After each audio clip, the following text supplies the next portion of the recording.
Hi all, welcome back. Cognitive paper Anto. വളരെ സന്തോഷം. Previous question പേപ്പറിന് വളരെ കുറവായിരുന്നെങ്കിൽ പോലും കുഴപ്പമില്ലാത്ത പേപ്പറാണ്. നമ്മൾ കവർ ചെയ്ത എല്ലാ ക്വസ്റ്റ്യൻസ് അതിലുണ്ടായിരുന്നു. റെഗുലർ ക്ലാസ്സിൽ നമുക്ക് എക്സ്പെക്ട് ചെയ്യാൻ പറ്റത്തില്ല ഏതൊക്കെ ഭാഗത്തു നിന്നാണ് ക്വസ്റ്റ്യൻസ് വരാ എന്നുള്ളത്. അപ്പോ ഇന്നിപ്പോ നമ്മുടെ പേഴ്സണാലിറ്റി, നാളെയാണ് എക്സാം. അതുകൊണ്ട് ഞാൻ ഒത്തിരി ക്വസ്റ്റ്യൻസ് ഒന്നും ഡിസ്കസ് ചെയ്യാനോ നിങ്ങളുടെ സമയം കളയാനോ ഒന്നും നിൽക്കുന്നില്ല. ഇമ്പോർട്ടന്റ് ഏരിയാസ് പറഞ്ഞുതരാം, കുറച്ച് വീഡിയോസ് ആഡ് ആക്കിയൊക്കെ തരാം കേട്ടോ. ഇനി ഒത്തിരി പേഴ്സണൽ മെസ്സേജസ് വരുന്നുണ്ട്. സെക്കൻഡ് ഇയറിന്റെ കാര്യം, സെക്കൻഡ് ഇയറിന് റീ രജിസ്ട്രേഷനെ സംബന്ധിച്ചൊരു കാര്യം പറയാം. സെക്കൻഡ് ഇയറിലേക്ക് നിങ്ങൾ ഒരു വട്ടം റീ രജിസ്റ്റർ ചെയ്താൽ മതി. ഇപ്പം നിങ്ങൾ എഴുതിയിട്ടില്ല വീണ്ടും വീണ്ടും ചെയ്യണ്ട, ഒറ്റ വട്ടം. അപ്പൊ നിങ്ങൾ കഴിഞ്ഞ ഡിസംബറിലോ കഴിഞ്ഞ ജൂണിലോ ഒറ്റ റീ രജിസ്റ്റർ ചെയ്തിട്ടുണ്ടെങ്കിൽ ഇനി ചെയ്യേണ്ട ആവശ്യമില്ല. ഇനി പുതിയതായിട്ട് ചെയ്യാൻ പോകുന്നവർ സൈക്വസ്റ്റയിൽ ഇനി സെക്കൻഡ് ഇയറിന്റെ ക്ലാസ്സിന് ജോയിൻ ചെയ്യുന്നുണ്ടെങ്കിൽ നിങ്ങൾ ഇഗ്നോയുടെ ടെക്സ്റ്റ് ബുക്ക് മേടിക്കേണ്ട. നമ്മുടെ മെറ്റീരിയൽസ് ഉണ്ടാവും. നമ്മുടെ മെറ്റീരിയൽസ് ഇഗ്നോയുടെ മെറ്റീരിയൽ തന്നെ നോക്കി ഉണ്ടാക്കുന്നതാണ്. പക്ഷെ കുറച്ചുകൂടെ അഡ്വാൻസ്ഡ് ആയിട്ടാണ് നമ്മുടെ മെറ്റീരിയൽസ് വരുന്നത്. ഓക്കെ ആണല്ലോ? അപ്പോ നമ്മൾ ഇന്ന് സ്റ്റഡി പ്ലാൻ നോക്കുകയാണ്. സ്റ്റഡി പ്ലാനെ സംബന്ധിച്ച് ഞാനൊരു 2-3 ചാപ്റ്റേഴ്സ് ഇമ്പോർട്ടന്റ് ചാപ്റ്റേഴ്സ് ആയിട്ട് ഇട്ടിട്ടുള്ളൂ. ബിക്കോസ് ലാസ്റ്റ് ഡേ നാളെയാണ് എക്സാം. അപ്പൊ ഒത്തിരി ഒന്നും നമുക്ക് കുത്തിക്കയറ്റിയാലും കയറൊന്നുമില്ല. സോ വരാൻ ചാൻസ് ഉള്ള 1-2 5 ലെസണോളാണ് ഞാനിപ്പോ ഡിസ്കസ് ചെയ്യാൻ പോകുന്നത്. ഫസ്റ്റ് യൂണിറ്റ് ഒത്തിരി ഇമ്പോർട്ടന്റ് ആണ്. കാരണം ഒത്തിരി ക്വസ്റ്റ്യൻസ് ഫസ്റ്റ് യൂണിറ്റിൽ നിന്ന് വന്നിട്ടുണ്ട്. അതായത് explain different factors influence of development of personality development factors ഏതൊക്കെയാണ്, അതുപോലെ തന്നെ എന്താണ് പേഴ്സണാലിറ്റി, അതിന്റെ കോൺസെപ്റ്റ്, ഡെഫിനിഷന്, പിന്നെ ഐസെങ്കിന്റെ ടൈപ്പും ട്രൈറ്റും ചോദിച്ചിട്ടുണ്ട്. ഇതൊക്കെ വീഡിയോ ഞാൻ അവൈലബിൾ ആക്കി തരാം. കാരണം ഫസ്റ്റ് ചാപ്റ്ററിൽ നിന്ന് എന്തായാലും ഒരു ക്വസ്റ്റ്യൻ എക്സ്പെക്റ്റഡ് ആണ്. സോ ഫസ്റ്റ് ചാപ്റ്ററിന്റെ ഫ്രീ ക്ലാസ് ഞാൻ അവൈലബിൾ ആക്കി തരാം. അത് കണ്ട് നിങ്ങൾക്ക് ഒരു 10 അല്ലെങ്കിൽ എന്തായാലും ഒരു 6 to 10 മാർക്ക് നിങ്ങൾക്ക് എന്തായാലും ഫസ്റ്റ് ചാപ്റ്ററിന് കിട്ടും. സോ ഫസ്റ്റ് ചാപ്റ്ററിന്റെ വീഡിയോസ് കണ്ടോളാം. പിന്നെ elucidate the theoretical principles of big 5 factor theory, explain the measurement of big 5 factor theory. ഇനി elucidate the environmental factors of personality. ഇത്രയും ആട്ടോ വരുന്നത്. ഇതിന്റെ ഫസ്റ്റ് ചാപ്റ്ററിന്റെ നോട്ട് ആൻഡ് ഓൾസോ ക്ലാസ് ഒരു 10 പേജസ് എങ്ങനെ വരുന്ന ഒരു ക്ലാസ്സും നോട്ടും ആണുള്ളത്. 8 പേജസേ വരുന്നുള്ളൂ കേട്ടോ. അപ്പം ആ നോട്ടും ക്ലാസ്സും ഞാൻ അവൈലബിൾ ആക്കി. ഓക്കെ, നിങ്ങൾക്ക് വിശദമായിട്ട് ഇരുന്ന് പറയാം. ഞാൻ ഈ തിരക്കിൽ ഇങ്ങനെ പറയുന്നില്ല, വിശദമായിട്ട് പറഞ്ഞുതരാം. ഇനി അടുത്ത ചാപ്റ്റർ ആണ് സെക്കൻഡ് ചാപ്റ്റർ എന്ന് പറയുന്നത് ട്രൈറ്റ് അപ്രോച്ച് ആണ്. ട്രൈറ്റ് അപ്രോച്ച് ടു പേഴ്സണാലിറ്റി ആണ് പറയുന്നത്. ട്രൈറ്റ് അപ്രോച്ചിൽ മെയിൻ ആയിട്ടും ആൽപോർട്ടിന്റെ ട്രൈറ്റ് അപ്രോച്ച് വരുന്നുണ്ട്. അതുപോലെ തന്നെ നമ്മുടെ കാറ്റലിന്റെ അപ്രോച്ച്. അപ്പൊ കാറ്റലിന്റെ അപ്രോച്ച് ഒത്തിരി ക്വസ്റ്റ്യൻ പേപ്പേഴ്സിൽ നമ്മൾ കണ്ടിട്ടുണ്ട്. പിന്നെ ഐസെങ്കിറ്റും ആണ് വരുന്നത്. സോ ക്വസ്റ്റ്യൻസ് ഞാൻ പറഞ്ഞുതരാം. Discuss the Cattell's trait approach of personality. ഗിൽഫോർഡിന്റെ ട്രൈറ്റ് തിയറി. പിന്നെ പ്രൊജക്റ്റീവ് ടെസ്റ്റ് 3ാമത്തെ ചാപ്റ്റർ ആട്ടോ, അറിയാതെ ഞാൻ ഇതിൽ എഴുതി പോയതാണ്. പിന്നെ Cattell's formula for personality, trait and type approaches എന്തൊക്കെയാണെന്ന് എന്ത് ചെയ്യാന് ഒന്ന് എന്താ പറയാ കമ്പയർ ചെയ്യാൻ. അപ്പൊ നോക്കുന്ന സമയത്ത് ആൽപോർട്ടും നമ്മുടെ കാറ്റലും വളരെ ഇമ്പോർട്ടന്റ് ആണ്. ആൽപോർട്ടും കാറ്റലും വളരെ ഇമ്പോർട്ടന്റ് ആണ്. അതുപോലെ ഗിൽഫോർഡിന്റെ ട്രൈറ്റ് തിയറിയും പറയുന്നുണ്ട്. So what I gonna do is നമ്മുടെ കാലിക്കറ്റ് യൂണിവേഴ്സിറ്റിയുടെ MSc-കാർക്ക്, കാലിക്കറ്റ് യൂണിവേഴ്സിറ്റി മാത്രമല്ല കാലിക്കറ്റ് MG, അതുപോലെ 1-2 സ്റ്റേറ്റ് യൂണിവേഴ്സിറ്റിക്ക് ഈ ക്ലാസ് ഞാൻ വിശദമായിട്ട് എടുത്തു കൊടുത്തിട്ടുണ്ട്. എസ്പെഷ്യലി കാറ്റലിന്റെ ട്രൈറ്റ് അപ്രോച്ച് ഞാൻ എടുത്തു കൊടുത്തിട്ടുണ്ട്. ഗിൽഫോർഡും ഒക്കെ അതിൽ വരുന്നുണ്ട്. അത് ഞാൻ അതുകൂടി നിങ്ങൾക്ക് അപ്ലോഡ് ചെയ്തുതരാം. സോ ഫസ്റ്റ് ആൻഡ് സെക്കൻഡ് ചാപ്റ്ററിന് എക്സ്പെക്റ്റഡ് ആയിട്ടുള്ള ക്വസ്റ്റ്യൻസിന്റെ വീഡിയോസ് ഒക്കെ അപ്ലോഡ് ചെയ്തുതരാം. ഒന്ന് ഇരുന്ന് കണ്ടു നോക്കിയാൽ മതി. നന്നായിട്ട് നിങ്ങൾക്ക് എക്സാം എഴുതാൻ പറ്റുന്ന രീതിയിലാണ് കേട്ടോ ഉള്ളത്. ഇനി 3ാമത്തെ ചാപ്റ്റർ ആണ് പറയാൻ വേണ്ടി പോകുന്നത്. ഫുൾ കാറ്റലിന്റെ അപ്രോച്ചസ് ആട്ടോ വരുന്നത്. കാറ്റലും ആൽപോർട്ടിന്റെയും കണ്ടോളുകൊണ്ടും പിന്നെ വരുന്നത് നമ്മുടെ ഗിൽഫോർഡിന്റെയും ആട്ടോ. ഈ 3 എണ്ണമാണ് സെക്കൻഡ് ചാപ്റ്ററിന് ഒത്തിരി ക്വസ്റ്റ്യൻസ് വരുന്നത്. ഇനി 3ാമത്തെ ചാപ്റ്റർ എന്ന് പറയുന്നത് പ്രൊജക്റ്റീവ് ടെസ്റ്റ്. ഒത്തിരി ക്വസ്റ്റ്യൻ പേപ്പറിൽ ഒരു 3-4 ക്വസ്റ്റ്യൻ പേപ്പറിൽ പ്രൊജക്റ്റീവ് ടെസ്റ്റ് എന്താണെന്ന് ചോദിച്ചിട്ടുണ്ട്. പേഴ്സണാലിറ്റി ടെസ്റ്റ് ചെയ്യുന്ന ഒരു ടൈപ്പ് ഓഫ് ടെസ്റ്റ് ആണ് പ്രൊജക്റ്റീവ് ടെസ്റ്റ്. പ്രൊജക്റ്റീവ് ടെസ്റ്റ് ഞാൻ ഇതിൽ ഡിസ്കസ് ചെയ്ത് പറഞ്ഞുതരാം കേട്ടോ. പ്രൊജക്റ്റീവ് ടെസ്റ്റ് എന്താണെന്ന് അസസ്മെന്റ് ഓഫ് പേഴ്സണാലിറ്റിയിലാണ് 3ാമത്തെ ചാപ്റ്റർ. മെത്തേഡ്. അതായത് ഒരാളുടെ പേഴ്സണാലിറ്റി എങ്ങനെയാണ് അസസ് ചെയ്യുക എന്നാണ് ഈ ഒരു ചാപ്റ്ററിൽ പറയുന്നത്. അപ്പൊ മെത്തേഡ്സ് ഏതൊക്കെ രീതിയിൽ ഒരാളുടെ പേഴ്സണാലിറ്റി അസസ് ചെയ്യാം? ഇന്റർവ്യൂയിലൂടെ അസസ് ചെയ്യാം. പിന്നെ പ്രൊജക്റ്റീവ് ടെക്നിക്സ് ആണ്. പ്രൊജക്റ്റീവ് ടെക്നിക്സ് എന്ന് പറഞ്ഞു കഴിഞ്ഞാൽ ഒരു വാഗ് ആയിട്ടുള്ള അംബീഷ്യസ് ആയിട്ടുള്ള ഒരു പിക്ചർ ഒക്കെ കാണിച്ചു കൊടുക്കും. നിങ്ങൾ താളവട്ടം സിനിമ കണ്ടിട്ടുണ്ടോ? ഇതെന്താ ചോദിക്കുമ്പോൾ ഒരു കലാകാരന്റെ ആഭാസം എന്ന് പറയുന്ന പോലെയുള്ള ഒരു പിക്ചർ കാണിച്ചു കൊടുത്തിട്ട് അതിനെ പറ്റി പറയാനോ കഥ പറയാനോ അല്ലെങ്കിൽ എഴുതാനോ ഒക്കെ പറയും. ഒരു പിക്ചർ കാട്ടിക്കൊടുക്കും, എന്നിട്ട് അതിനെ പറ്റിയിട്ട് എഴുതാൻ വേണ്ടി പറയാം. അതിലൂടെ ആളുടെ പേഴ്സണാലിറ്റി കണ്ടെത്തുന്നതാണ് ഇത് പ്രൊജക്റ്റീവ് ടെസ്റ്റ് എന്ന് പറയുന്നത്. നോക്കാം നമുക്ക് projective techniques. These techniques are assumed to reveal those central aspects of the personality that lie in the unconscious mind of an individual. ഒരു ഇൻഡിവിജ്വലിന്റെ അൺകോൺഷ്യസ് മൈൻഡ് കിടക്കുന്ന കാര്യങ്ങൾ വഴി പേഴ്സണാലിറ്റി കണ്ടെത്തുന്ന ഒരു ടെക്നിക്കാണ് projective technique. Unconscious motivation, hidden desires, inner fears and complexes are presumed to be elicited by their unstructured nature and affect the client's conscious behavior. അതായത് Freud പറയുന്ന പോലെ നമ്മൾ അൺകോൺഷ്യസ് കിടക്കുന്ന ഹിഡൻ ഡിസയർ, ഇന്നർ ഫിയർ, അതുപോലെ unconscious കിടക്കുന്ന motivation, ഇതൊക്കെ മനുഷ്യനെ നയിക്കും എന്നാണ് ഫ്രോയിഡ് പറഞ്ഞിരിക്കുന്നത്. അതേ കാര്യം തന്നെയാണ് പറഞ്ഞിരിക്കുന്നത്. അതായത് അൺകോൺഷ്യസ് കിടക്കുന്ന കുറെ കാര്യമുണ്ട്, അത് നമ്മുടെ പേഴ്സണാലിറ്റിനെ ഷേപ്പ് ചെയ്യുക ചെയ്യും. സോ ഈ അൺകോൺഷ്യസ് കിടക്കുന്ന കാര്യങ്ങളിലെ പുറത്തോട്ട് കൊണ്ടുവരാൻ ഏറ്റവും ഹെൽപ്ഫുൾ ആയിട്ടുള്ള മെത്തേഡാണ് പ്രൊജക്റ്റീവ് ടെക്നിക് എന്ന് പറയുന്നത്. The assignment of relatively structured task is a major distinguishing feature of projective technique. കണ്ടോ, റിലേറ്റീവ്ലി അൺസ്ട്രക്ചേർഡ് ടാസ്ക്, സ്ട്രക്ചേർഡ് ആയിട്ടുള്ള ടാസ്ക് ഒന്നല്ല. നിങ്ങൾക്ക് മനസ്സിലാവും പറയും. ഇതാണ് ഒരു പ്രത്യേകത projective ടെക്നിക്കിന്റെ. An unstructured task is one of that permit an endless range of possible responses. The underlying hypothesis of projective techniques is that the way the test materials or structures are perceived and interpreted by the individual reflects the fundamental aspect of his psychological functioning. അതായത് ഈ structured അല്ലാത്തതിനെ കൊണ്ട്, അതായത് ഒരു picture ഒക്കെ കാണിച്ചിട്ട് നമുക്ക് എന്ത് വേണമെങ്കിലും പറയാം, അതാണ് സ്ട്രക്ചേർഡ് അല്ല എന്നുള്ളത് പറയുന്നത്. അതുകൊണ്ട് തന്നെ എന്തോരോ പോസിബിൾ റേഞ്ചസ് ഓഫ് റെസ്പോൺസ് കിട്ടും. അതുകൊണ്ട് തന്നെ എന്താണ് ഈ ഒരു സൈക്കോളജിക്കൽ ഫങ്ഷനിങ്, അതായത് ഇയാളുടെ അൺകോൺഷ്യസ് കിടക്കുന്ന മെറ്റീരിയൽ എന്താണ്, അതുവഴി ഇയാളുടെ പേഴ്സണാലിറ്റി എന്താണ് എന്നൊക്കെ കണ്ടെത്താൻ ഏറ്റവും നല്ലതാണ് പ്രൊജക്റ്റീവ് ടെക്നിക് എന്ന് പറയും. ഓക്കെ ആണോ? പ്രൊജക്റ്റീവ് ടെക്നിക് എന്താണെന്ന് പറഞ്ഞേ. ഓക്കെ, ഇനിയാണ് classification of projective technique. 5 type ആയിട്ടാണ് പ്രൊജക്റ്റീവ് ടെക്നിക്സ് ക്ലാസിഫൈ ചെയ്തിരിക്കുന്നത്. ഇത് 3 മാർക്കിനൊക്കെ ചോദിച്ചിട്ടുണ്ട് കേട്ടോ. നോക്കിക്കേ, classify and discuss different projective techniques, explain projective techniques, describe it's classification, strength and weakness. കണ്ടോ, എല്ലാത്തിലും ക്വസ്റ്റ്യൻസ് ഉണ്ട്. അപ്പൊ നമുക്ക് നോക്കാം ക്ലാസിഫിക്കേഷൻ. ഫസ്റ്റ് വൺ ആണ് കൺസ്ട്രക്റ്റീവ് ആയിട്ടുള്ള. It includes all those tests and situations where the construction of some specific task is to be done by examining. ഇവിടെ constructive type projective techniques എന്ന് പറഞ്ഞാൽ എന്താന്ന് വെച്ച് കഴിഞ്ഞാല് ഇവിടെ എക്സാമിനി, അതായത് എക്സാമിനി എന്ന് ഉദ്ദേശിക്കുന്നത് ടെസ്റ്റ് ചെയ്യപ്പെടുന്ന ആൾ. അപ്പൊ ഞാനാണ് ടെസ്റ്റ് ചെയ്യുന്നതെങ്കിൽ അയാളാണ് എക്സാമിനി. എക്സാമിനി എന്തെങ്കിലുമൊക്കെ കൺസ്ട്രക്ട് ചെയ്യണം, ഒരു പിക്ചർ വരയ്ക്കുകയോ അല്ലെങ്കിൽ എന്തെങ്കിലും ഒന്ന് കൺസ്ട്രക്ട് ചെയ്യണം. അത്തരത്തിലുള്ള പ്രൊജക്റ്റീവ് ടെക്നിക്സ് ആണ് കൺസ്ട്രക്റ്റീവ് പ്രൊജക്റ്റീവ് ടെക്നിക് എന്ന് പറയുന്നത്. The subject need to frame a structure upon the situation presented by the examiner and be asked to draw a human behavior, allowing the person to freely express the examiner's inclination. ചിലപ്പോൾ അതൊരു picture വരയ്ക്കുന്ന ആകും. അതായത് ഈ examiner പറയുന്ന അനുസരിച്ച് എക്സാമിന് എന്തെങ്കിലും ഒന്ന് കൺസ്ട്രക്ട് ചെയ്യണം. ചിലപ്പോൾ ഒരു picture, draw a man test എന്നൊക്കെ പറഞ്ഞ ടെസ്റ്റ് ഉണ്ട്. അതൊരു പിക്ചർ വരയ്ക്കുക, കുട്ടികൾക്ക് കൊടുക്കുന്ന ടെസ്റ്റ് ആണ്, ഒരു ആളുടെ രൂപം വരയ്ക്കാൻ.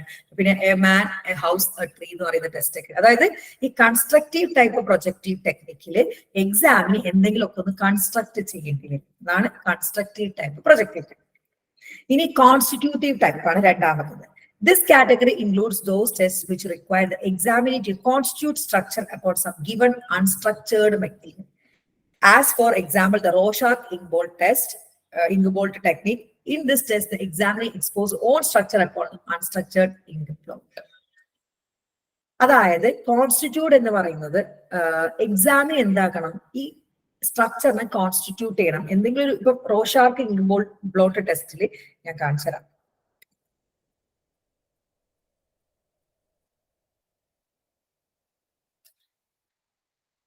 ഏറ്റവും നല്ലൊരു ടെസ്റ്റാണ് റോഷാക്ക് ഇങ്ക്ബോൾട്ട്. കോൺസ്റ്റിറ്റ്യൂട്ടീവ് ടൈപ്പിംഗ് ഇങ്ങനത്തെ ഒരു പിക്ചർ കാണിച്ചു കൊടുക്കലാണ്. ഇത് കണ്ടാൽ നമുക്ക് ചിലപ്പോ ഒരു കടവാതിലായിട്ട് തോന്നാം. എനിക്കിത് ഫസ്റ്റ് കണ്ട സമയത്ത് തോന്നിയത് ഇടുപ്പല്ലില്ലേ, നമ്മുടെ ഇടുപ്പല്ല് പോലെ അങ്ങനെ. അതായത് കോൺസ്റ്റിറ്റ്യൂട്ട് ചെയ്യണം, അതായത് requires examinee to constitute structure upon some given unstructured. ഒരു അൺസ്ട്രക്ചേർഡ് സാധനം കാണിച്ചിട്ട് അതെന്താണെന്ന് പറഞ്ഞു കൊടുക്കണം. അതാണ് കോൺസ്റ്റിറ്റ്യൂട്ട് എന്നുകൊണ്ട് ഉദ്ദേശിക്കുന്നത്. ഇവിടെ എക്സാമിന് എന്ത് ചെയ്യണം? ഒരു സ്ട്രക്ചേർഡ് മെറ്റീരിയൽ കണ്ടിട്ട് അതൊരു കോൺസ്റ്റിറ്റ്യൂട്ട് സ്ട്രക്ചർ ആക്കി മാറ്റണം. ഓക്കെ, ഇവിടെ എന്താണ് ദ റോഷാർക്ക് ഇങ്ക്ബ്ലോട്ട് ടെക്നിക് ഒരു എക്സാമ്പിൾ ആണ് കോൺസ്റ്റിറ്റ്യൂട്ടിൻ്റെത്. ഇൻ ദിസ് ടെസ്റ്റ് ദ എക്സാമിന് ഇമ്പോസ് ഓൺ സ്ട്രക്ചർ അപ്പോൺ. കണ്ടോ, ഒരു ഓൺ സ്ട്രക്ചർ ആയിട്ടാണ് ഈ അൺസ്ട്രക്ചേർഡ്, നമ്മുടെ ഉള്ളിൽ എന്താണോ അതായിട്ടായിട്ട് നമ്മൾ കാണുക എന്നാണ് പറയുന്നത്. ഇനി മൂന്നാമത്തത് കത്താർട്ടിക് എന്ന് പറയുന്നത്. It includes those situation where the examinee can release inner demands, conflict, etc. through some manipulative task. അതായത് ഉള്ളിലുള്ളത് പുറത്തേക്ക് കൊണ്ടുവരുന്ന രീതിയിലുള്ള പ്രൊജക്റ്റീവ് ടെസ്റ്റ് ആണ്. ഇപ്പോ TAT thematic apperception test, TAT, അതിലൊരു പിക്ചർ കാണിച്ചു കൊടുത്തിട്ട് കഥ എഴുതാനാ പറയാ. പക്ഷെ മിക്കവരും എഴുതൽ അവരുടെ ഉള്ളിലുള്ള കഥ, ഒരു കത്താർസിസ്, അവരുടെ കാര്യം. അതിൽ ഫുള്ളും ആനിമൽസിന്റെ ഒക്കെ ഫോട്ടോസാ. പക്ഷെ എഴുതി വരുന്ന കഥ നമ്മളുടെ ജീവിതവുമായിട്ടുള്ള ബന്ധപ്പെട്ട കഥയായിരിക്കും എന്നാണ് പറയുന്നത്. കാണിച്ചു തരാം TATയുടെ കാർഡ്. തിമാറ്റിക് അപ്രസംഷൻ ടെസ്റ്റ് ട്ടോ. കാർഡ് ഒരു കുരങ്ങന്റെ കാർഡാണ് എപ്പോഴും തിമാറ്റിക് അപ്രസംഷനിൽ നമ്മൾ കാണിച്ചു കൊടുക്കാറുള്ളത്. ഒരു കുരങ്ങന്റെ ഫാമിലി. തിമാറ്റിക് അപ്രസംഷൻ ടെസ്റ്റിന്റെ ഫോട്ടോസ് അങ്ങനെ അവര് റിവീൽ ചെയ്ത. കേട്ടോ, ഈ പിക്ചർ നോക്കിയിട്ട് ഒരു കഥ എഴുതാൻ വേണ്ടി പറയും എക്സാമിനോട്. തിമാറ്റിക് അപ്രസംഷൻ ടെസ്റ്റ് പറയുന്നത് വെച്ചാൽ ഒരു കെത്താർസിസ് ആയിരിക്കും എന്നാണ് പറയുന്നത്. അതായത് it includes those situation were എക്സാമിന് ക്യാൻ റിലീസ്, അവന്റെ ഉള്ളിൽ കിടക്കുന്ന സാധനങ്ങളൊക്കെ മാനിപ്പുലേറ്റീവ് ടാസ്കിലൂടെ പുറത്തോട്ട് കൊണ്ടുവരാമെന്നാണ്. ഇനി നാലാമത്തെ ടെസ്റ്റ് ആണ് ഇന്റർപ്രിറ്റേറ്റീവ് test. It includes those test situations where the examinee has to add a detailed meaning to the given situation. ഈ ഇന്റർപ്രിറ്റേറ്റീവിലും തിമാറ്റിക് വരും കേട്ടോ. അതായത് ഒരു സാധനം കാണിച്ചു കൊടുക്കുന്നിട്ട് അതിനെ ഡീറ്റെയിൽഡ് ആയിട്ട് പറയുന്ന രീതിയിലുള്ള പ്രൊജക്റ്റീവ് ടെസ്റ്റ് ആണ് interpretative. For example thematic apperception test, the word association test ഒക്കെ അതിൽ പെടുന്നു.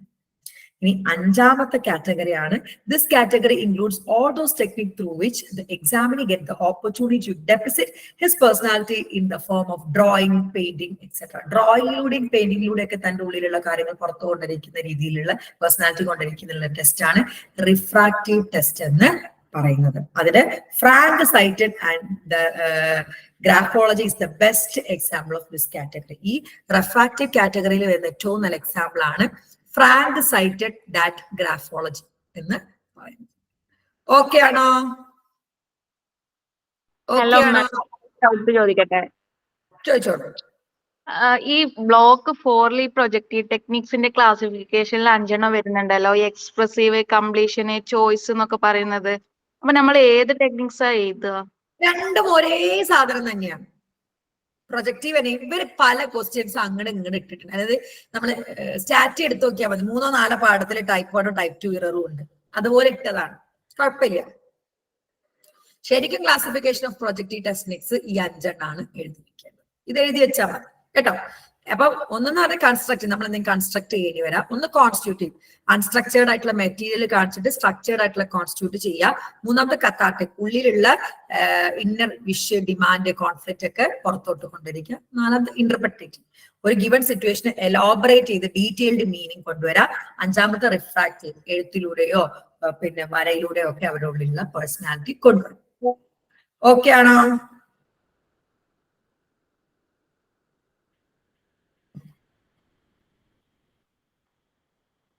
ഇനി അസോസിയേഷൻ ടെക്നിക് ആണ്. ഇതൊരു ടെക്നിക്കാണ്. ദിസ് കാറ്റഗറി ഇൻക്ലൂഡ് ടെക്നിക്സ് ആട്ടോ പറയുന്നത്. നമുക്ക് ക്വസ്റ്റ്യൻ നോക്കിയാൽ മനസ്സിലാവും. ഇത് ടെക്നിക്സ് ആണ്. ചിലതിൽ ടെക്നിക്സ് ഏതൊക്കെയാന്ന് ചോദിച്ചിട്ടുണ്ട്. Projective techniques. ഓക്കെ, ഇനി അതാണ് പറയാൻ പോകുന്നത്, പ്രൊജക്റ്റീവ് ടെക്നിക്സ്. അസോസിയേഷൻ ടെക്നിക്സും വരുന്നുണ്ട്. നീട്ടി വലിച്ച് എഴുതണ്ട കേട്ടോ. അസോസിയേറ്റീവ് ടെക്നിക്സ് തന്നെയാണ് മെയിൻ ആയിട്ട് വരുന്നത് കേട്ടോ. ഓരോ ടെസ്റ്റും എല്ലാ ടെസ്റ്റും എഴുതണം, ഓരോ ടെസ്റ്റും എന്താണെന്ന് എഴുതിയാൽ മതി. This category include association techniques അടങ്ങനെ പറഞ്ഞിട്ട് എഴുതാം കേട്ടോ. ഒരു പോയിന്റ് ഇൻട്രൊഡക്ഷൻ ആയിട്ട് എഴുതിയാൽ മതി. This category include all those situation when responses are to be given to the examinee in the form of association. അസോസിയേഷന്റെ ഫോമിലാണ് കൊടുക്കുക. ഓക്കെ, അസോസിയേഷന്റെ ഫോമിലാണ് അസോസിയേഷന്റെ ഫോമിലാണ് which he makes after seeing or listening the stimulus material. ഇതിൽ വരുന്ന തന്നെയാട്ടോ refractive പോലെ വരുന്നതാണ് അസോസിയേഷൻ. അതായത് രണ്ട് വാക്കുകൾ കൊടുക്കും, എന്നിട്ട് എക്സാമിനോട് അത് അസോസിയേറ്റ് ചെയ്യും. അപ്പം നോക്കിക്കേ, നാരങ്ങ, ചൂല് എന്നൊക്കെ കൊടുത്തിട്ട് ഞാൻ ചുമ്മാ പറഞ്ഞ കേട്ടോ, പിന്നെ അത് രണ്ടും അസോസിയേറ്റ് ചെയ്യാൻ പറയും. വേർഡ് അസോസിയേഷൻ ടെക്സ്റ്റ് ഒക്കെ അതിന്റെ എക്സാമ്പിൾ ആണ്. In word association text the examinee provide with a number of words in the form of A list and he is required to utter the very first word that comes to his mind on listening the stimulus word. അതായത് word association ടെസ്റ്റിൽ എന്താ ചെയ്യുന്ന പറയുമ്പോൾ ഞാൻ നിങ്ങളോട് ഒരു വാക്ക് പറയും, എന്നിട്ട് അതും ആ വാക്ക് കേൾക്കുമ്പോഴേക്ക് നിങ്ങളുടെ മനസ്സിൽ ഓടിയെത്തുന്ന വാക്ക് പറയണം. ഫോർ എക്സാമ്പിൾ ഞാൻ പറയാണ് കസേര, അപ്പൊ നിങ്ങളുടെ ഉള്ളിൽ ഓടിയെത്തുന്ന വാക്ക് പറയണം. അല്ലെങ്കിൽ മണ്ണ്, ഒരു വാക്ക് കേൾക്കുമ്പോൾ ഉടനെ നമ്മളെ ഉള്ളിൽ ഓടിയെത്തൂലേ, അതിനെയാണ് അങ്ങനെ നോക്കിയിട്ട് പേഴ്സണാലിറ്റി അളക്കുന്നതാണ് അസോസിയേഷൻ ടെക്നിക് എന്ന് പറയുന്നത്. അതിന് ഏറ്റവും നല്ല ഉദാഹരണമാണ് word association technique. The response in accordance with the reaction time and used for the analysis of personality of the individual. ഇവിടെ എന്താണ് അവർ റെസ്പോൺസ് ചെയ്യുന്ന വേഗത, എന്താണ് അവിടെ റെസ്പോൺസ് ചെയ്തത്, അതായത് ഒരു വാക്ക് കേൾക്കുമ്പോൾ എത്ര പെട്ടെന്നാണ് അടുത്ത വാക്ക് അവർ പറയുന്നത്, അതിന്റെ തീവ്രത എങ്ങനെയൊക്കെയാണ്, ഇതൊക്കെ നോക്കിയിട്ടാണ് പേഴ്സണാലിറ്റി നമ്മൾ. അപ്പൊ നമ്മുടെ കാറ്റഗറി എന്ന് പറയുന്നത് ക്ലാസിഫിക്കേഷൻ ഉണ്ട്. കൺസ്ട്രക്റ്റീവ് ഉണ്ട്, കോൺസ്റ്റിറ്റ്യൂട്ട് ഉണ്ട്, കെഥാർട്ടിക് ഉണ്ട്, ഇന്റർപ്രിറ്റേറ്റീവ് ഉണ്ട്, റിഫ്രാക്റ്റീവ് ഉണ്ട്, അസോസിയേഷൻ ടെക്നിക്കും വരുന്നുണ്ട്. ഓക്കെ ആണോ? ഓക്കെ ആണോ? പറഞ്ഞേ. ഇനി ഇങ്ക് ബ്ലോട്ട് ടെക്നിക്സ് എന്നൊക്കെ പറഞ്ഞ ഈ ടെക്നിക്സ്, അതായത് ഇനി പേഴ്സണാലിറ്റി അസസ്മെന്റ്, അതായത് പ്രൊജക്റ്റീവ് ടെസ്റ്റുകൾ പരിചയപ്പെടാൻ പോവാണ്. ഒരു പ്രൊജക്റ്റീവ് ടെസ്റ്റ് മാത്രം എടുത്ത് 10 മാർക്കിനോ 6 മാർക്കിനോ ഒന്നും ചോദിച്ചിട്ടില്ല. സോ കുറച്ച് കുറച്ചായിട്ട് പഠിച്ചു വെച്ചാൽ മതി കേട്ടോ. അപ്പൊ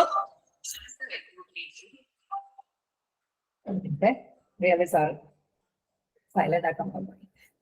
അതിൽ ഫസ്റ്റ് വൺ ആണ് ഇങ്ക് ബ്ലോട്ട് ടെക്നിക്സ്. അതായത് അസോസിയേഷൻ കഴിഞ്ഞ് വേറൊരു ടെക്നിക്കാണ് ink blot. The ink blot technique consists of two popular techniques ആണ്. റോഷാർട്ടും ഹോൾസ്മാൻ ഇങ്ക് ബ്ലോട്ടുമാണ് ഏതിൽ വരുന്നത്? ഇങ്ക് ബ്ലോട്ട് ടെക്നിക്സിൽ വരുന്നത്. ഒരു മഷി ചിന്തിയ പോലെയുള്ള ഇത് നേരത്തെ കാണിച്ചെന്നില്ലേ, മഷി ചിന്തിയ പോലെ ഉണ്ടാവും ആ പിക്ചേഴ്സ്. എന്നിട്ട് അത് വെച്ചിട്ട് ഒരാളുടെ പേഴ്സണാലിറ്റി അളക്കുക, അത് വെച്ചിട്ട് പറയുന്നത് ഇതാ ഇങ്ങനെയാണ്. അതാണ് ഇങ്ക് ബ്ലോട്ട് എന്ന് വിളിക്കാനുള്ള കാരണം. അതിൽ ഏറ്റവും പ്രധാനപ്പെട്ട ഇങ്ക് ബ്ലോട്ട് ടെക്നിക്സിൽ രണ്ടെണ്ണമാണ് ഏറ്റവും പ്രധാനം. ഇപ്പൊ അസോസിയേഷനിൽ ഏതാണ്? Word association test. ഒരു വേർഡ് പറയും, അടുത്ത വേർഡ് എത്രയും പെട്ടെന്ന് പറയാ, പറയുന്നത് വെച്ചിട്ട് പേഴ്സണാലിറ്റി അളക്കാം. ഇങ്ക് ബ്ലോട്ടിൽ എന്താ ചെയ്യുന്നത് വെച്ച് കഴിഞ്ഞാൽ ഫസ്റ്റ് വൺ ആണ് റോഷാർക്ക് ഇങ്ക് ബ്ലോട്ട് ടെസ്റ്റ്.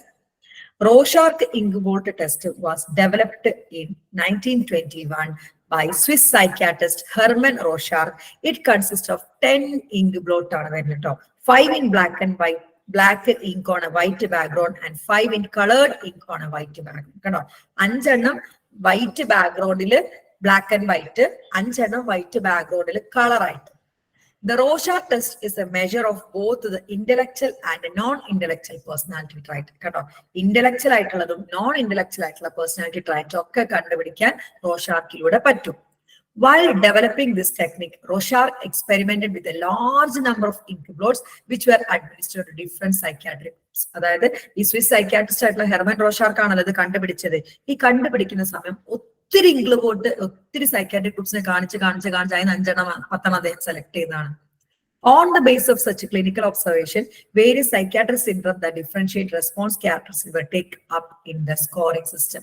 ഇങ്ങനെ ഓരോ സൈക്യാട്രിക് പേഷ്യൻസിനെ കാണിച്ച് ഓരോ സൈക്യാട്രിക് പേഷ്യൻസ് പറയുന്ന റെസ്പോൺസുകളൊക്കെ എടുത്ത് അദ്ദേഹം സ്കോറിംഗ് സിസ്റ്റത്തിൽ ഇന്ന പേഴ്സണാലിറ്റി ഉള്ളവർക്ക് ഇന്നതായിരിക്കും അവർ പറയാം. അങ്ങനെ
നെറ്റ്വർക്ക് പോയതാ.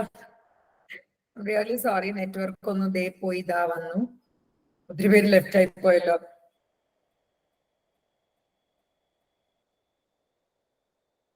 നെറ്റ്വർക്ക് പോയതാട്ടോ, I'm really sorry. Okay, അങ്ങനെയുള്ള ക്ലിനിക്കൽ ഒബ്സർവേഷൻസ്, അതായത് റോഷാർക്ക് ഇൻക്ലോട്ട് ഒത്തിരി ആളുകൾക്ക് അദ്ദേഹം സൈക്യാട്രിക് പേഷ്യൻസിന് കാണിച്ചു കൊടുത്തിട്ട് അതുവഴി എന്ത് ചെയ്തിട്ടുണ്ട്, ഒന്ന് ഗ്രൂപ്പ് പറയാമോ? നെറ്റ്വർക്ക് പോയതാണ്, തിരിച്ചു വന്ന് ക്ലാസ് സ്റ്റാർട്ട് ചെയ്യുന്ന ഗ്രൂപ്പ് പറയാം. ഓക്കെ, അപ്പം അദ്ദേഹം ക്ലിനിക്കൽ ഒബ്സർവേഷൻസ് വെച്ചിട്ടാണ് സ്കോറിംഗ് ഉണ്ടാക്കിയിരിക്കുന്നത്.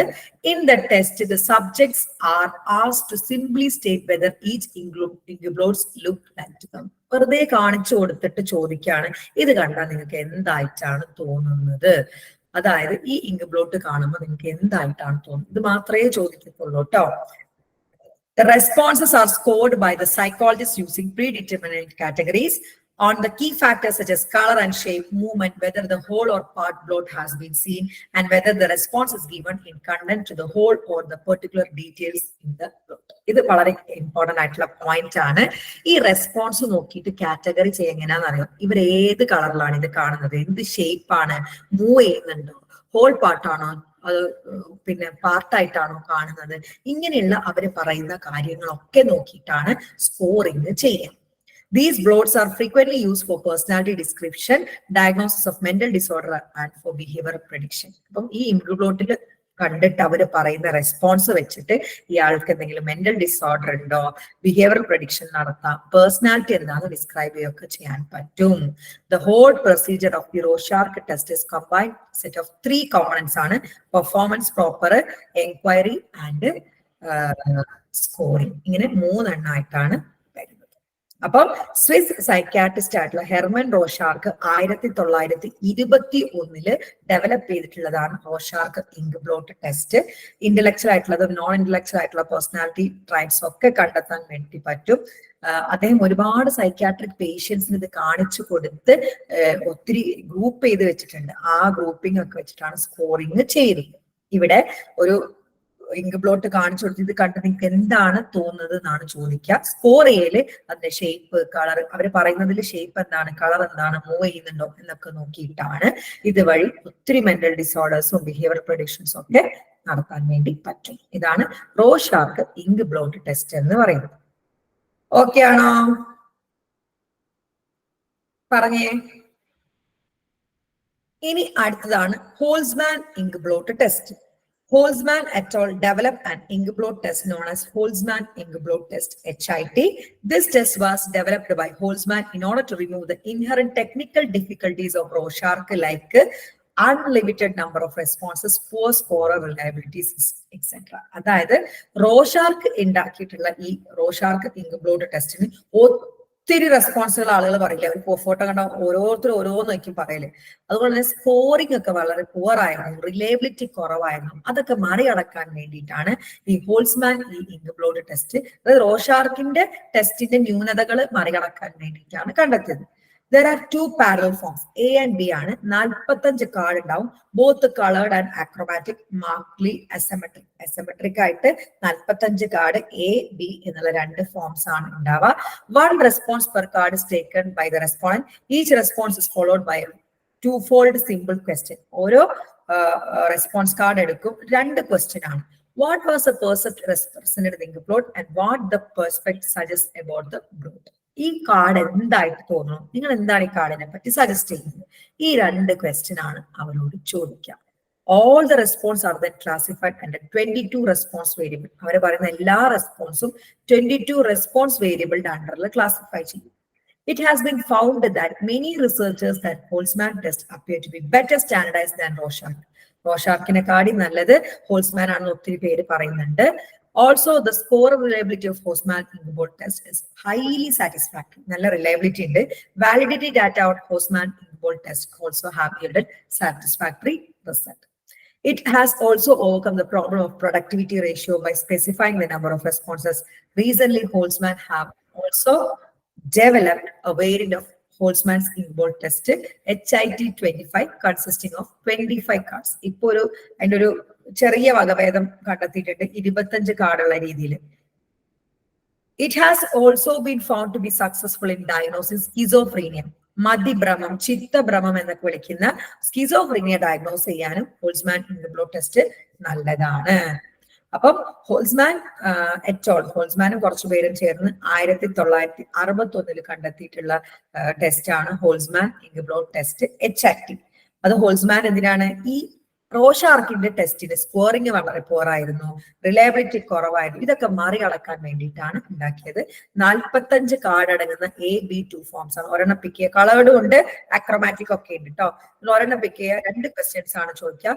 ഈ പെർസെപ്സ് ഇൻഗ്ബ്ലോട്ട് എന്ന് പറയുന്നത് എന്താണ് നിങ്ങൾക്ക് റെപ്രസെന്റ് ചെയ്യുന്നത്, എന്താണ് നിങ്ങൾ ഇതിനെപ്പറ്റി സജസ്റ്റ് ചെയ്യുന്നത് എന്നൊക്കെയാണ്. റോഷാർക്കിനെ വെച്ച് നോക്കുമ്പോൾ നല്ല സാറ്റിസ്ഫാക്ടറി വാലിഡിറ്റിയും റിലയബിലിറ്റിയും ഒക്കെ ഉണ്ട്. അതുപോലെ സ്കിസോഫ്രീനിയ ഒക്കെ കണ്ടെത്താൻ ഈ ഒരു ടെസ്റ്റ് നന്നായിട്ട് ഉപകരിക്കും. 25 കാർഡ് അടങ്ങുന്ന HIT-25 ഹോൾസ്മാൻ പിന്നീട് കണ്ടെത്തിയിട്ടുണ്ട്. ഓക്കെ ആണോ? ഹോൾസ്മാൻ ഇൻഗ്ബ്ലോട്ട് ടെസ്റ്റ് ഇത്രയൊന്നും വാരി വലിച്ച് എഴുതണ്ട കേട്ടോ. ഓരോ ടെസ്റ്റും ഒരു 3 മാർക്കിനോ അങ്ങനെ കണക്കാക്കി എഴുതിയാൽ മതി. ഇനി അടുത്ത ക്വസ്റ്റ്യൻ ആണ്, ടെക്നിക്കാണ് TAT, thematic apperception test. Already ഞാൻ ആ ഫോട്ടോ കാണിച്ചു തന്നു. ഈ ടെസ്റ്റ് ഡെവലപ്പ് ചെയ്ത് ഹെൻറി മുറയും അദ്ദേഹത്തിന്റെ കൊലീഗ്സും ആണ്. Thematic apperception test TAT consist of 20 pictures ആണ്, which are all black and white. എല്ലാത്തിലും ബ്ലാക്ക് ആൻഡ് വൈറ്റ് ആണ്. People depicted in their picture are deliberately drawn in ambiguous situations. ഒരു അംബിഗേഷ്യസ് ആണ്, നമുക്ക് പറഞ്ഞറിയിക്കാൻ പറ്റാത്ത സിറ്റുവേഷൻസ്, ഒരു ബ്ലാക്ക് ആൻഡ് വൈറ്റ് ഒരു സിറ്റുവേഷൻ ആണ് കൊടുക്കുക. ഇത് കണ്ട് അവരുടെ കഥ എഴുതാനാണ് പറയാൻ. After showing the picture a story is to. ഒരു അർജന്റ് കോൾ വരുന്നുണ്ട്, ഒത്തിരി വട്ടമായി വിളിക്കുന്നു. ഹലോ ആരായിരുന്നു? അതെ, ആരായിരുന്നു?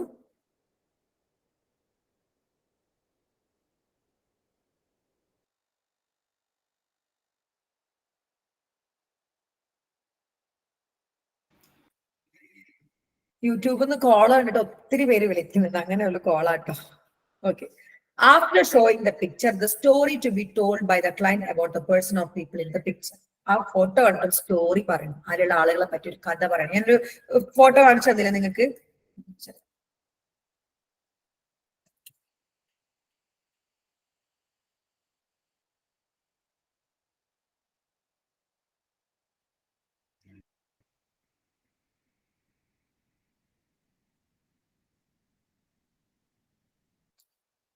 റോഷ അല്ല, TATയുടെ കാർഡ്സ് ഒന്നും അങ്ങനെ നമുക്ക് കിട്ടൂല കേട്ടോ. ഈ ഒരൊറ്റ കാർഡാണ് അങ്ങനെ നമുക്ക് ഇന്റർനെറ്റിൽ കിട്ടുക. ഈ ഒരു പിക്ചർ കാട്ടിക്കൊടുത്തിട്ട് ഇതിലുള്ള ആളുകളെ വെച്ചിട്ട് ഒരു കഥ എഴുതാൻ വേണ്ടി പറയാണ് ചെയ്യുക.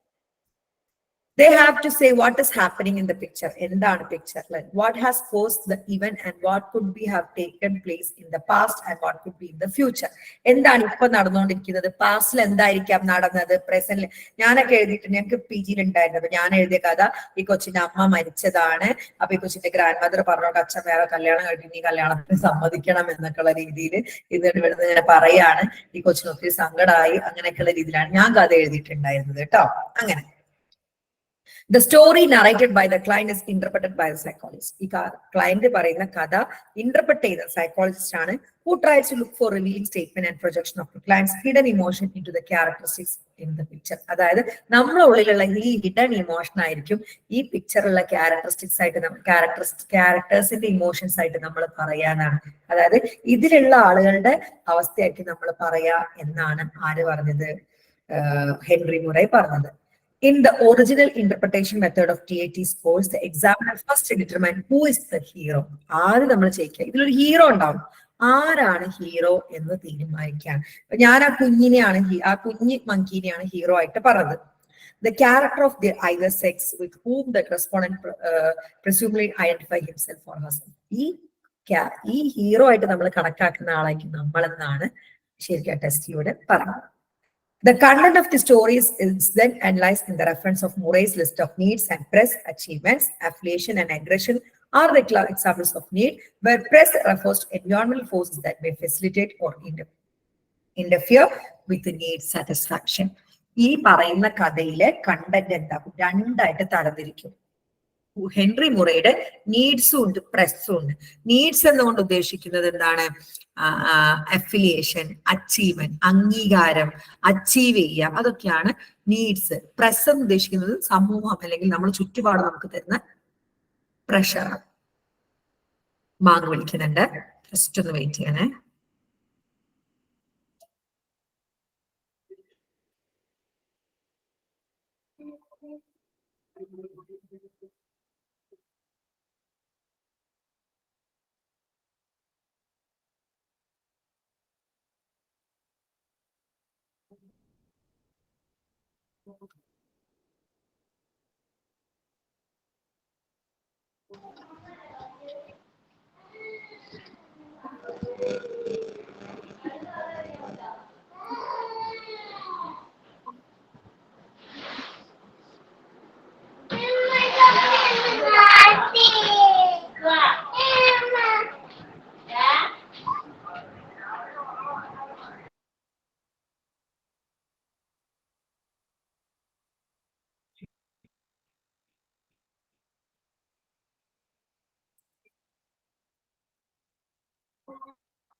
യൂണിറ്റ് 1-ന്റെയും 2-ന്റെയും വീഡിയോസ് ഒക്കെ ഞാൻ അപ്ലോഡ് ചെയ്തിട്ടുണ്ട് കേട്ടോ നിങ്ങളുടെ ഗ്രൂപ്പില്. അപ്പൊ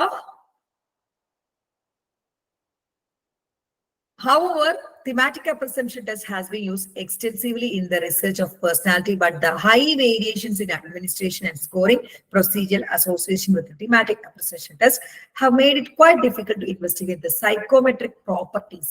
ഒത്തിരി റെസ്പോൺസും സ്കോറിംഗ് പ്രൊസീജിയർ ഒന്നും വലിയ ശരിയില്ലാത്തതിനെ കൊണ്ട് സൈക്കോമെട്രിക് പ്രോപ്പർട്ടീസ് ഇൻവെസ്റ്റിഗേറ്റ് ചെയ്യാൻ, അതായത് ഒരാളുടെ സൈക്കോമെട്രിക് ആയിട്ടുള്ള പ്രോപ്പർട്ടീസ് ഇൻവെസ്റ്റിഗേറ്റ് ചെയ്യാൻ TAT കൊണ്ട് അത്ര പറ്റാറുണ്ട്.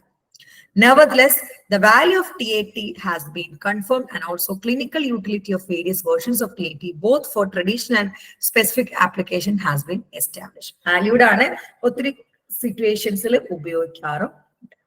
അപ്പൊ തിമാറ്റിക് അപ്പർസെപ്ഷൻ ടെസ്റ്റ് എന്ന് പറയുന്നത് ഹെൻറി മുറയും അദ്ദേഹത്തിന്റെ കൊലീഗ്സും 1935 അത് ഒരു 20 പിക്ചേഴ്സ് അടങ്ങിയ ബ്ലാക്ക് ആൻഡ് വൈറ്റ് കാർഡ് ആണ്.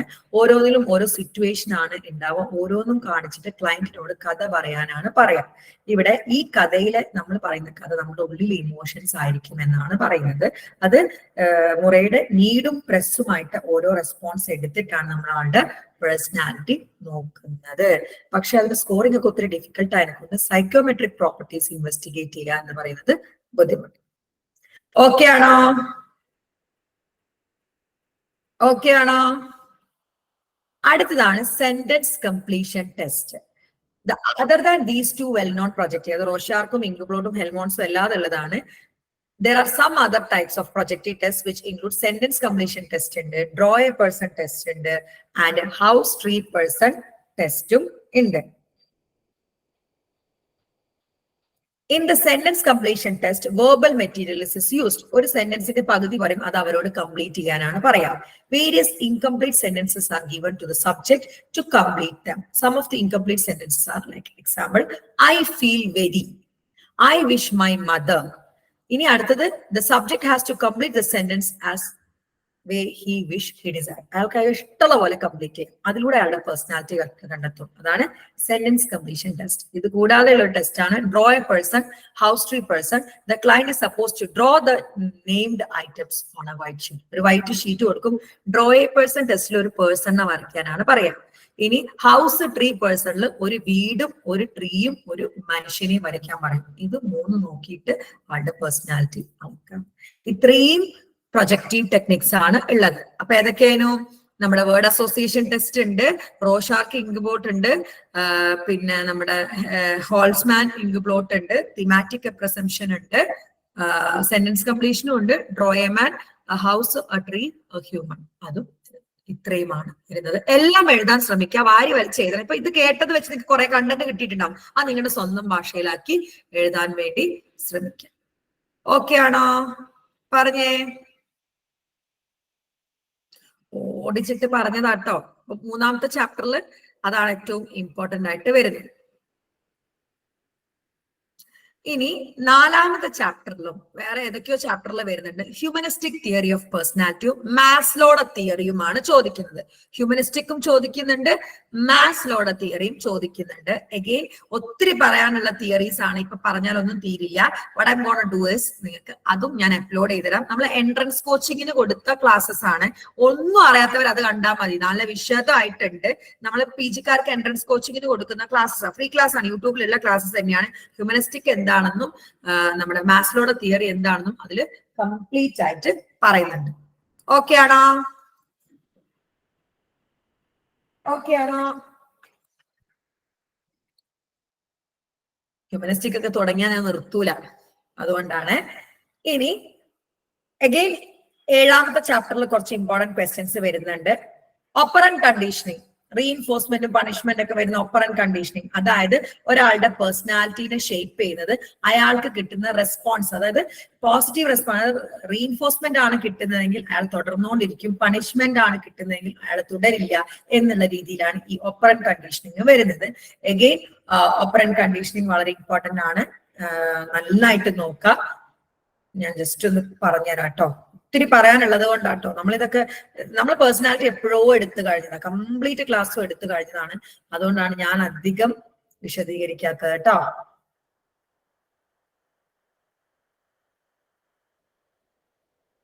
നാലോ അഞ്ചൊന്നും അങ്ങനെ ഇമ്പോർട്ടന്റ് ആയിട്ട് വരുന്നില്ല കേട്ടോ.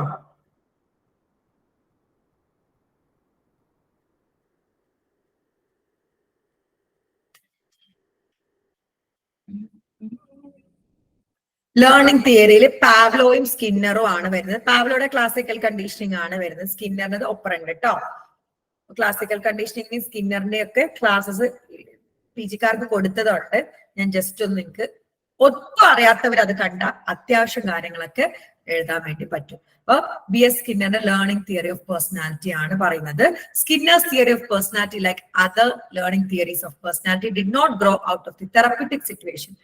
Rather, it emerged from the works carried in the laboratory settings. അത് തെറപ്യൂട്ടിക് സിറ്റുവേഷൻ ഒന്നും വന്നല്ല, ഇതൊരു ലാബോറട്ടറി ഒരു സെറ്റിംഗ്സ് നിന്ന് വന്നതാണ് കേട്ടോ.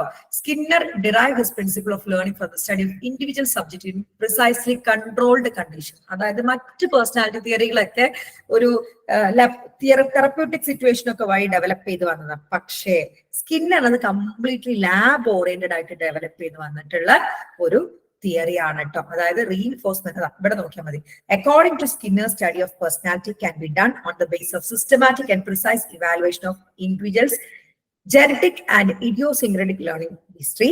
It means that for studying the personality, one has to study and discover the relation between the behavior of the organism and its reinforcing consequences. അതായത് ഒരാളുടെ personality പഠിക്കണമെങ്കിൽ അയാളുടെ ബിഹേവിയറും അതിന്റെ കോൺസിക്വൻസ്, ഒരു ബിഹേവിയർ കണ്ടു അതിന്റെ റീഇൻഫോഴ്സ്മെന്റ് ആണോ പണിഷ്മെന്റ് ആണോ കിട്ടുന്നത്, അത് പഠിച്ചാൽ മതി ഒരാളുടെ പേഴ്സണാലിറ്റി പഠിക്കാൻ. The Skinner's theory is based on the assumption that behavior is lawful, it can be predicted and it can be controlled. അദ്ദേഹത്തിന്റെ വരുന്ന മെയിൻ ടോപ്പിക്സ് ആണ് operant behaviour, schedules of reinforcement, aversive stimuli, secondary reinforcement, successive approachment shaping, superstitious behaviour, abnormal behaviour. ഇത് ഓരോന്നും ഒത്തിരി പറയാനുണ്ട്. ഉള്ള ഒരു video ഞാൻ അവൈലബിൾ, ഒത്തിരി ഇല്ല, ഒന്നും അറിയാത്തവർക്കുള്ള വീഡിയോ ഞാൻ അവൈലബിൾ ആക്കി തരാം.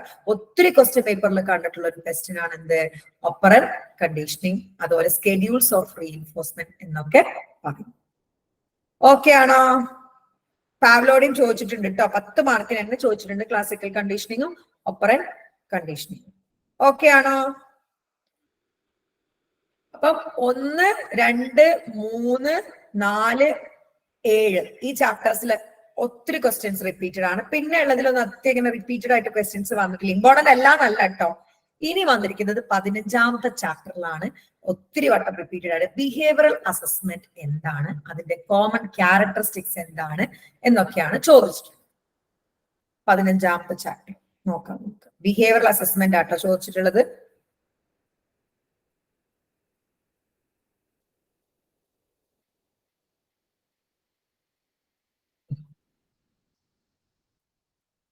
ബിഹേവിയറൽ അസസ്മെന്റ് എല്ലാ കംപ്ലീറ്റ് സാധനങ്ങളും ചോദിച്ചിട്ടുണ്ട് കേട്ടോ. Behavioural assessment. Behavioral assessment refers to assessing and measuring various constituents of a behavior that are indicative of why a certain behavior occurs and what causes the behavior. അതായത് behaviour assessment എന്ന് പറഞ്ഞാൽ assess ചെയ്യാണ്, measure ചെയ്യാണ്. എന്തുകൊണ്ട് ഒരു behaviour വന്നു, ആ ബിഹേവിയറിന്റെ കാരണം എന്താണ്, കണ്ടോ?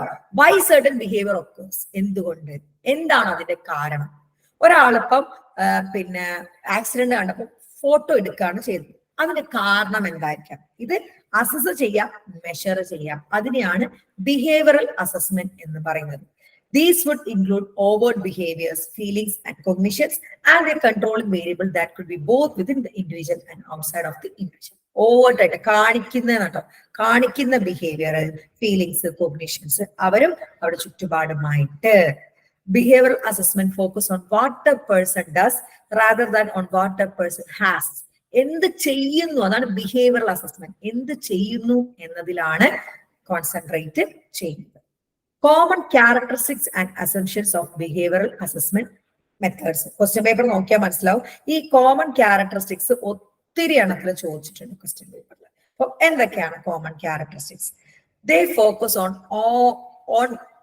all focus on behavior. അതായത് ബിഹേവിയറൽ അസസ്മെന്റ് ടെക്നിക്സിന്റെ പ്രത്യേകതകൾ ആദ്യത്താണ് they all focus on behavior. ബിഹേവിയറിലാണ് ഫോക്കസ് ചെയ്യുക. Both overt and covert behavior are measured or evaluated as they occur in specific situation. Overt എന്ന് പറഞ്ഞാൽ കാണിക്കുന്ന, കോവേർട്ട് എന്ന് പറഞ്ഞാൽ അതിന്റെ ഉള്ളിലുള്ള നടക്കുന്ന കുറച്ച് ബിഹേവിയേഴ്സ് ഇല്ലേ, നമുക്ക് കാണാത്ത ബിഹേവിയറിനെയാണ് കോവേർട്ട് എന്ന് പറയുന്നത്. അപ്പൊ കോവേർട്ട് ആയിട്ടുള്ള എല്ലാ ബിഹേവിയറിനെയും മെഷർ ചെയ്യുന്നുണ്ട്. അതായത് മെയിൻ ആയിട്ട് ബിഹേവിയറിനെയാണ് ഫോക്കസ് ചെയ്യുന്നത്. രണ്ടാമത്, all behavioural assessment methods believe in quantification. Quantity ആണ് നോക്കുക. Behavior is quantified so as to allow a reliable comparison across time and person and to allow the communication between the persons. അതായത് this lead to greater objectivity of information. അതായത് quantity ആണ്, എത്രത്തോളം, അതാണ് നോക്കുക. Behaviour അസസ്മെന്റിൽ quantify ആണ്, അതായത് എത്രത്തോളമാണ് ഓരോ ബിഹേവിയർ, ക്വാണ്ടിഫിക്കേഷൻ ആണ് നോക്കുന്നത്. ഇനി all behavioral assessment methods use trained impartial observers. അതായത് പാർഷ്യാലിറ്റി ഇല്ലാത്ത ട്രെയിൻഡ് ആയിട്ടുള്ള ആളുകളെ വെച്ചിട്ടാണ് ബിഹേവിയറൽ അസസ്മെന്റ് നടത്തുക. Observers are trained in the use of various measurement techniques of behavioral assessment, recording of the same and collecting information in an objective manner. Subjectivity കയറി വരില്ല, ഉള്ളിൽ നിന്നുള്ള സാധനം കയറി വരില്ല. ഒബ്ജക്റ്റീവ് ആയിട്ട് ട്രെയിൻഡ് ആയിട്ട് ഉള്ള ഒരാളായിരിക്കും മെഷർ ചെയ്യുക, സ്കോർ ചെയ്യുക. നാലാമത്തത്, all of them use empirically validated measures. Empirically validated, അതായത് പിന്നെ സയന്റിഫിക് ആയിട്ട് തെളിയിക്കപ്പെട്ട ടെക്നിക്സ്, മെഷേഴ്സ് ഉപയോഗിച്ചിട്ടാണ് ബിഹേവിയറൽ അസസ്മെന്റ് നടത്തുക. It is important to have consistency in the measurement across situation. The measures should be empirically validated. Scientifically validated ആയിട്ടുള്ള ഉപകരണങ്ങൾ അല്ലെങ്കിൽ ടെസ്റ്റുകൾ ഉപയോഗിച്ചിട്ടാണ് ചെയ്യുക. All of them recognize errors and try to counteract the errors or minimize errors to the extent possible using statistical methods. എല്ലാ അസസ്മെന്റിലും different degrees of error causing unreliability. എല്ലാത്തിലും ഒരു പരിധി വരെ ഇറേഴ്സ് വരാം, ഒബ്സർവ് ചെയ്തിട്ടല്ലേ നോക്കുന്നത്. Hence, it is important to minimize the errors and is generally carried out through statistical technique. ഏതൊരു behavioural assessment technique ഉപയോഗിച്ചാലും അതിലൊരു പരിധി വരെ ഇറേഴ്സ് വരാം. ഈ ഇറേഴ്സ് കുറയ്ക്കാൻ സ്റ്റാറ്റ് ഉപയോഗിച്ചിട്ട് നമ്മൾ ചെയ്യും. ഇനി all of these believe the behaviors concerned occurs due to stimuli from the environment. Assessment is directed toward discovering the situational influence on behavior. എന്ത് കാരണം കൊണ്ടായിരിക്കും അയാൾ ചെയ്തത്? സിറ്റുവേഷണൽ ഇൻഫ്ലുവൻസ് ആണ് നോക്കുന്നത്. The emphasis on public event and direct observation of behavior is natural environment, with the behavior being recorded at the time of an occurrence whenever as possible. അതായത് ആ behaviour എപ്പോഴാണ് ഒക്കർ ചെയ്യുന്നത്, ആ situation ആണ് എപ്പോഴും behavioural അസസ്മെന്റിൽ നോക്കാം. എന്തുകൊണ്ട്? All these assessment techniques depend on one but multiple source of information. ഒരു ആളിലാണെങ്കിൽ മൾട്ടിപ്പിൾ സോഴ്സ് ഓഫ് ഇൻഫർമേഷനിലൂടെയാണ് നമ്മൾ ബിഹേവിയറൽ അസസ്മെന്റ് നടത്തുക. പറഞ്ഞു വന്നത് ബിഹേവിയറൽ അസസ്മെന്റിന്റെ കോമൺ ക്യാരക്ടറിസ്റ്റിക്സ് ആണ്. ഫോക്കസ് ചെയ്യുന്നത് ബിഹേവിയറിലാണ്. അതുപോലെ ക്വാണ്ടിഫിക്കേഷൻ ആണ് നോക്കുന്നത്. ട്രെയിൻഡ് ആയിട്ടുള്ള ഇംപാർഷ്യൽ ആയിട്ടുള്ള ഒബ്ജക്റ്റീവ് ആയിട്ടുള്ള മെഷർമെന്റ് വേണം ചെയ്യാൻ. എംപരിക്കലി വാലിഡേറ്റഡ് മെഷേഴ്സ് വേണം യൂസ് ചെയ്യാൻ. അതുപോലെ ഇറേഴ്സ് കുറയ്ക്കാൻ സ്റ്റാറ്റിസ്റ്റിക്കൽ മെത്തേഡ് ഉപയോഗിക്കാം. എൻവയോൺമെന്റ് ആണ് കൺസേൺ ആയിട്ട് നോക്കുന്നത്. മൾട്ടിപ്പിൾ സോഴ്സ് ഉപയോഗിച്ചിട്ടാണ്, ഒറ്റ സോഴ്സ് അല്ല മൾട്ടിപ്പിൾ സോഴ്സ് ഉപയോഗിച്ചിട്ടാണ് നമ്മൾ കണ്ടെത്തുന്നത്. ഓക്കെ ആണോ? ഓക്കെ ആണോ?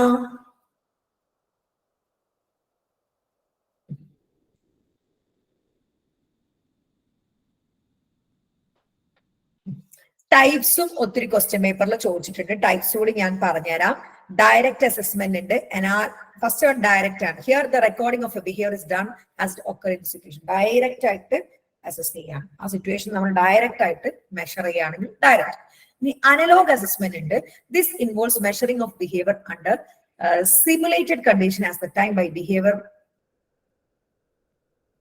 may not occur in a natural situation. Role പ്ലേയിലൂടെ, അതായത് നാച്ചുറലി ഒക്കാത്ത ഒരു സാധനം റോൾ പ്ലേയിലൂടെ ചെയ്തിട്ട് ബിഹേവിയർ, നാടകം പോലെയൊക്കെ ചെയ്തിട്ട് ബിഹേവിയർ അസസ് ചെയ്യാം. അതാണ്. അതൊരു ആക്സിഡന്റ് ഉണ്ടാവണം, ആരെയൊക്കെ ഒരു റോൾ പ്ലേ ഉണ്ടാക്കിയിട്ട് അയാൾ എന്ത് ചെയ്ത് നോക്കുകയാണെങ്കിൽ അനലോഗ് അസസ്മെന്റ്. ഇൻഡയറക്റ്റ് അസസ്മെന്റ് ഉണ്ട്. Here the behaviour is not observe but inferred through retrospective analysis. അവർ പറയുന്ന, ഞാൻ കാണല്ല അവർ ചെയ്തത്, അത് ഉണ്ടായത് അവർ പറയാണ്, എന്നിട്ട് അതിലൂടെ ഞാൻ അസസ് ചെയ്യണം. അതാണ് ഇൻഡയറക്റ്റ് അസസ്മെന്റ്. ഇനി ഇഡിയോഗ്രാഫിക് അസസ്മെന്റ് ഉണ്ട്. This describe the behavioural characteristics of individual concern. For example, let us say a child with a disorder called attention deficit hyperactivity disorder. Here the assessment is disorder focus. അതായത് ഇഡിയോഗ്രാഫിക് നമ്മൾ എന്തെങ്കിലും ഒരു പ്രത്യേക കാരണത്തിൽ focus ചെയ്തിട്ടാണ് കൊടുക്കുന്നതെങ്കിൽ അത് ഇഡിയോഗ്രാഫിക്. അപ്പൊ ADHD ഉള്ള ഒരാൾക്ക് നമ്മൾ നേരിട്ടല്ലാതെ നോക്കുന്നത് ഇഡിയോഗ്രാഫിക് അസസ്മെന്റ്. ഓക്കെ, അതായത് ബിഹേവിയറൽ ക്യാരക്ടറിസ്റ്റിക്സ് ഒരു കൺസേൺഡ് ആയിട്ട് വേറെ എന്തിനോ വേണ്ടിയിട്ടാണ് നോക്കുന്നത്. ഇപ്പൊ ADHD ഉള്ള കുട്ടിയിൽ ആ ADHD നോക്കാൻ വേണ്ടിയിട്ട്, സ്കിസോഫ്രീനിയ ഉള്ള ആളെ സ്കിസോഫ്രീനിയ നോക്കാൻ വേണ്ടി, അത് ഇഡിയോഗ്രാഫിക് അസസ്മെന്റ്. ഇനി കോണ്ടെക്സ്റ്റൽ അസസ്മെന്റ് ഉണ്ട്.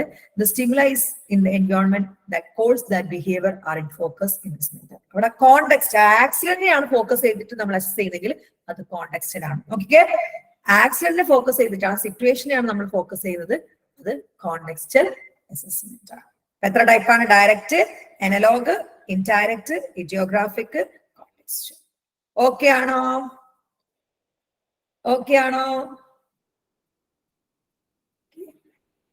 ഇപ്പൊ ഇത്രയും മതി, ഇമ്പോർട്ടന്റ് ആയിട്ട്. കാരണം നാളെ എക്സാമിൽ ഇന്ന് ഇത്രയും നമുക്ക് പറഞ്ഞു തരാൻ പറ്റുള്ളൂ. വീഡിയോസ് കണ്ടാൽ നിങ്ങൾക്ക് കുറച്ചുകൂടി ഫസ്റ്റ് ചാപ്റ്ററിനൊക്കെ വീഡിയോ വിശദമായിട്ട് കൊടുത്തിട്ടുണ്ട്. 1-2 വീഡിയോസും കൂടി അപ്ലോഡ് ചെയ്ത് തരാം. അപ്പൊ hope the class was productive and informative. ഞായറാഴ്ച ആയിരിക്കും നമുക്ക് റിസർച്ചിന്റെ ക്ലാസ് വരാം. ഞായറാഴ്ചയാണ് വിചാരിക്കുന്ന റിസർച്ച്. പകലെപ്പോഴെങ്കിലും എടുത്ത് റിസർച്ചിന്റെ ക്ലാസ്. റിസർച്ചിൽ അടുത്ത എക്സാം തിങ്കളാഴ്ച ഏത് എക്സാം വരുന്നത്? തിങ്കളാഴ്ച സോഷ്യൽ സൈക്കോളജി അല്ലേ വരും മാം? സോഷ്യൽ ആണ്. അന്ന് സോഷ്യല് ഞായറാഴ്ച എടുത്തരാം കേട്ടോ. അടുത്ത ഏതാ വരുന്നതെന്ന് വെച്ച് കഴിഞ്ഞാൽ ഞായറാഴ്ച എടുത്തരാം. ഫസ്റ്റ് ചാപ്റ്ററിന്റെ നോട്ട് ഞാൻ അപ്ലോഡ് ചെയ്യുന്നുണ്ട്. ഫസ്റ്റ് ചാപ്റ്ററിന്റെ നോട്ട് കണ്ടോളാം. പേഴ്സണാലിറ്റി നല്ല ക്ലാസ്സസ് ആണ് ഞാൻ അപ്ലോഡ് ചെയ്തിരിക്കുന്നത്. മാക്സിമം ഒന്ന് കണ്ടു നോക്കാം കേട്ടോ. അപ്പൊ hope the class was productive and informative. അടുത്തൊരു ക്ലാസ്സുമായി നമ്മൾ വീണ്ടും കാണുന്നതാണ്. അതുവരെ it's me Abdul Nafi signing off. Bye bye and take care. Thank you and good night. നന്നായിട്ട് പഠിക്കാം കേട്ടോ.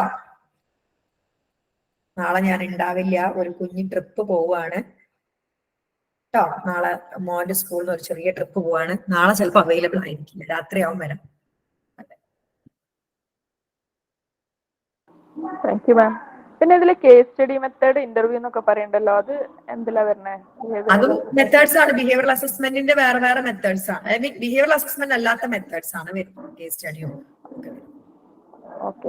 ബിഹേവിയറൽ അസസ്മെന്റ് ഒന്ന്, കേസ് സ്റ്റഡി വേറെ. അങ്ങനെ കേസ് സ്റ്റഡി എന്ന് ഉദ്ദേശിക്കുന്നത് ഒരാൾ ഇപ്പൊ ഗജനി സിനിമയില് നയൻതാര അല്ലെങ്കിൽ അസിൻ പഠിക്കുന്നില്ല, നയൻതാര പഠിക്കുന്നില്ലേ സൂര്യനെ, അത് കേസ് സ്റ്റഡി. ഒരു കേസ് അടുത്ത ആഴത്തിൽ പഠിക്കുന്നതിനാണ് കേസ് സ്റ്റഡി എന്ന്